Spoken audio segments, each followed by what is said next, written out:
একটা ছিল আমার ছোটবেলার মানে ছোটবেলায় একটা ফ্রেন্ড ছিল, ও আসলে ক্যাটারিং এর কাজ করে। রিসেন্ট মানে আমি কথা বলতে বলতে জানতে পারছি ও ক্যাটারিং এর কাজ করছে। তো আমি বললাম যে ক্যাটারিং এর কি এমন কাজ হয়, ইনকাম হয়ে যায়? তোর হয়েছে?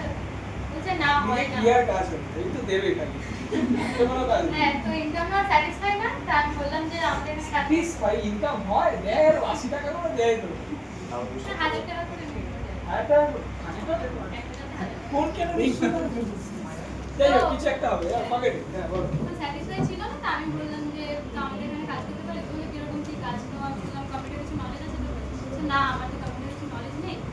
তো আমি বললাম ঠিক আছে, কম্পিউটার নিয়ে শিখিয়ে দিলে তো করতে পারবো। তো বললো কি কি কাজ? আমি বললাম লিস্ট বিল্ডিং বলা। বলছে আমি তো সব কিছু বুঝি না, একটা শিখিয়ে দিলে তাহলে করতে পারবো, তুই তো আছিস। তো আমি গেলাম, ফোনে ওর সাথে কথা হয়েছিল। তারপরে বিকেলে ও বললো যে পার্কে আসবে। তো আমাদের ওখানে একটা পার্ক আছে। তো বললো ঠিক আছে পার্কে, তাহলে আমি তোকে ওখানে কথা বলছি। তো পার্কে গেলাম, ওর সাথে কথা বলে ডকুমেন্টসগুলো সিনিয়র সাথে কথা বললাম।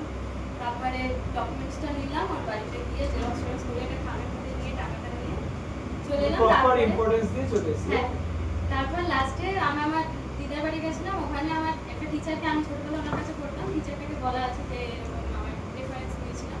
তো উনি বলছে তাহলে আমার বাড়ি যাও, আমার বাড়িতে একটা স্টুডেন্ট এক্ষুনি ছুটি হয়েছে মাত্র। তো গেলাম, আমি মাধ্যমিকেরই স্টুডেন্ট, এইচএস দিচ্ছে এখন। তো বলছে যে আমি ওর সাথে কথা বললাম, বললাম কাজের দরকার আছে কিনা। বললো যে হ্যাঁ। তো সিনিয়র সাথে কথা বলে শিওর করিয়ে তারপর ওর বাবা নিতে এসেছিল। তা আমি বাবার সাথে কথা বললাম, ওনাকে তারপরে সিনিয়র সাথে কথা বললাম। তারপরে ওর সাথে গিয়ে ওর বাড়িতে গিয়ে ওর ডকুমেন্টসটা তুলে নিয়ে আসলাম। ওর বাবা আবার কোল্ড ড্রিঙ্কস চিপস আবার মিষ্টি মিষ্টি সব ফাটাফাটি আজকে এসেছিল বাবা হ্যাঁ না আজকে তো ওই একটা আসেনি, একটা ইনভাইটেশন আর আচ্ছা মেয়েটা আসেনি, মেয়েটা দেখছি। ঠিক আছে